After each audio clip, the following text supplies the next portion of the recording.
दोस्तों, सिद्धार्थ शुक्ला को हम सबके बीच से गए 3 महीने से ज्यादा का वक्त हो चुका है, मगर आज भी ऐसा लगता है जैसे सिद्धार्थ कहीं नहीं गए।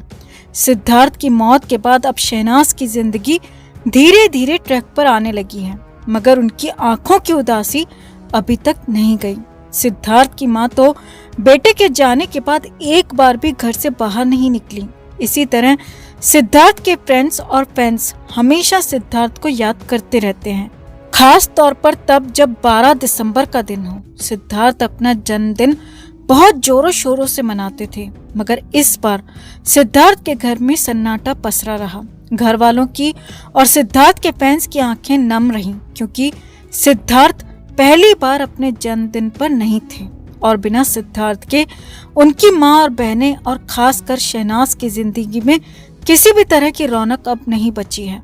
अब भी कुछ सवाल हैं जो आज भी सबको परेशान करते हैं और पता नहीं क्यों उन सवालों का जवाब 3 महीने बाद भी नहीं मिल सका है। और जब तक उन सवालों का जवाब नहीं मिल जाता तब तक सिद्धार्थ के हार्ट अटैक पर कहीं न कहीं शक और संदेह हमेशा बना रहेगा। तो कौन से हैं वो सवाल और क्या हो सकते हैं उनके जवाब, आपको बताते हैं सब। आप भी वीडियो को लाइक और शेयर कर अपना प्यार और सपोर्ट दिखाएं और कमेंट में अपना मैसेज सिद्धार्थ के लिए जरूर लिखें।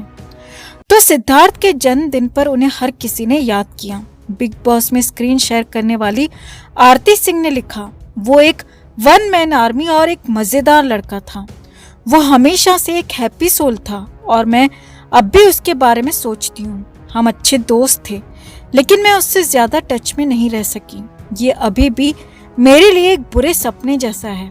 वहीं एक्टर विवेन भतेना ने लिखा, सिड उन शरारती लोगों में से एक था जिन्हें मैं जानता था। वो किसी को फॉलो करने वालों में से नहीं था। वो पागल था, मजेदार था और हमेशा मुसीबत में फंसने के बाद रास्ता खोजने वाले लोगों में से था, परेशान होने वाले लोगों में से नहीं।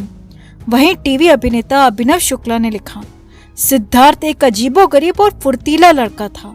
हमने 2004 में एक पेजेंट में एक साथ अपने करियर की शुरुआत की थी।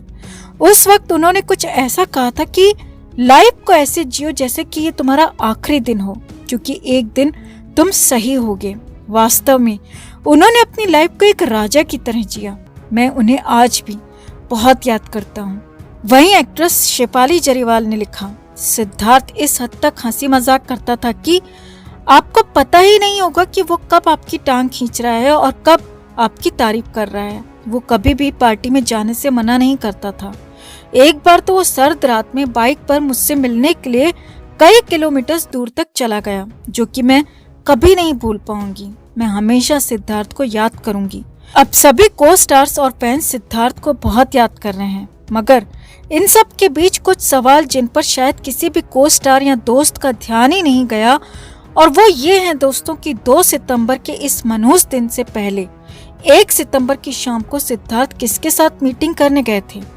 आखिर सिद्धार्थ की कार के शीशे कैसे टूटे थे? मुंबई पुलिस ने सिद्धार्थ की कार के शीशे टूटने वाली बात अपनी खुद की जुबान से कही थी और उसमें जांच की बात भी कही थी, मगर अभी तक पुलिस की तरफ से सिद्धार्थ की कार के टूटे हुए शीशे को लेकर कुछ भी सामने नहीं आया है। जांच में क्या कुछ निकला, सीसीटीवी फुटेज में क्या कुछ निकला, किसी को भी नहीं बताया गया है। वहीं सामने ये भी आया था कि 1 सितंबर की शाम को सिद्धार्थ जिस शख्स से मिलने गए थे वहां पर झगड़ा भी हुआ था। तो किससे हुआ था सिद्धार्थ का झगड़ा और झगड़े की वजह क्या थी, ये भी पुलिस अभी तक पता नहीं कर पाई है। वहीं सिद्धार्थ की मौत के बाद ये भी कहा गया था कि उस दिन शाम को सिद्धार्थ के अपार्टमेंट के बाहर कुछ अनजान लोगों को देखा गया था। तो वो लोग कौन थे और क्यों वहां पर आए थे, ये भी अभी तक क्लियर नहीं हो पाया है। हम ये नहीं कह रहे हैं दोस्तों कि सिद्धार्थ को हार्ट अटैक नहीं आया होगा। हो सकता है कि सिद्धार्थ की मौत की वजह हार्ट अटैक ही हो, मगर फिर भी कुछ तो ऐसी बातें हैं जो सवालों के रूप में खड़ी हैं और उनका जवाब जानना सिद्धार्थ के फैंस का पूरा हक है। तो आपको क्या लगता है, क्या वाकई में सिद्धार्थ शुक्ला की मौत सिर्फ एक सामान्य मौत थी या फिर इसमें साजिश की कोई भी गुंजाइश हो सकती है? आप भी अपनी राय कमेंट में जरूर रखें और वीडियो को लाइक और शेयर कर अपना प्यार और सपोर्ट भी जरूर दिखाएं। फिलहाल तो अमित टंडन ने बॉलीवुड लाइव को दिए इंटरव्यू में सिद्धार्थ शुक्ला को याद किया है और कहा है कि पिछला 1 महीना हमें कई तरह के सबक दे गया है। हमें किसी की कही बातों को कभी भी हल्के में नहीं लेना चाहिए। पता नहीं कब कौन सी बात कहाँ पर सच हो जाए, कुछ नहीं कहा जा सकता। अमित ने बताया कि वो सिद्धार्थ से 3-4 बार पर्सनली मिले थे। वैसे कई बार वो जिम में भी मिले थे, मगर वहाँ पर बात नहीं होती थी। बस दोनों के बीच एक म्यूचुअल अंडरस्टैंडिंग वाला रिलेशन था। अमित ने बताया कि जिम में हम एक दूसरे से बस हाय हेलो करते थे और इससे ज्यादा कुछ नहीं। मगर हाँ, वो मेरी रिस्पेक्ट करता था और मैं उसकी रिस्पेक्ट, यही रिश्ता हम दोनों का था। अमित ने आगे कहा, बिग बॉस 13 के दौरान जब मैंने सिद्धार्थ को देखा तो मुझे समझ में आया कि ये लड़का बहुत रियल है। अमित ने कहा, मुझे शुरुआत में सिद्धार्थ का आसिम से झगड़ा करना बिल्कुल पसंद नहीं आता था। मैं कई बार अलग अलग इंटरव्यूज में भी बता चुका था कि मुझे सिद्धार्थ शुक्ला का बिहेवियर पसंद नहीं आ रहा। मुझे लगता था कि सिद्धार्थ शुक्ला बहुत लड़ाकू किस्म का लड़का है। मगर धीरे धीरे मैंने रियलाइज किया कि सिद्धार्थ लड़ाकू नहीं बल्कि रियल है। जो उसके अंदर है वो उस बात को बिना सोचे समझे बोल देता है। वो परवाह नहीं करता कि वो नेशनल टीवी पर है। वो परवाह नहीं करता कि उसके बारे में लोग क्या सोचेंगे, क्या कहेंगे। और सिद्धार्थ की यही बात मुझे बहुत अच्छी लगने लगी। अमित ने आगे कहा कि मुझे ऐसा लगता था कि बिग बॉस के घर में सिद्धार्थ नहीं बल्कि मैं खुद हूँ, क्योंकि सिद्धार्थ और मेरी सोच समझ एक जैसी थी। मुझे तो कई बार लगता था कि सिद्धार्थ के अंदर मैं ही हूँ। वो मुझे इतना रियल लगता था। अमित ने आगे कहा, बिग बॉस 13 के करीब 1-1.5 साल बाद मैं सिद्धार्थ से एक पार्टी में मिला था। पार्टी भी नहीं कह सकते, वो एक तरह का गेट टुगेदर था जहां हम दोनों मिले थे। 20-25 लोगों के बीच हम दोनों ने एक दूसरे से काफी बातें की। अमित टंडन ने आगे कहा, मैं उससे उम्र में भले ही 2 साल बड़ा था, लेकिन करियर में उसके सामने काफी छोटा था। मगर उसने कभी मुझे ऐसा महसूस नहीं होने दिया। वो मुझे हमेशा बहुत रिस्पेक्ट करता था। मैं उसकी बातों से बहुत इम्प्रेस होता था।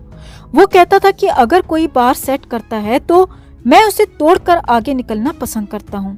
अमित ने कहा, मैं उसकी कई बातों को आज भी याद करता हूँ। मैं अपने दिमाग पर जोर डाल डालकर उसकी कई बातों को रिवाइंड करता हूँ तो मुझे याद आता है कि पार्टी में हम जब बाहर निकल रहे थे तो हम दोनों एक दूसरे को हैंडशेक कर रहे थे और सिद्धार्थ ने जाते जाते मुझसे कहा था, जिंदगी रही तो दोबारा मिलेंगे और नहीं रही तो ये हमारी आखिरी मुलाकात होगी।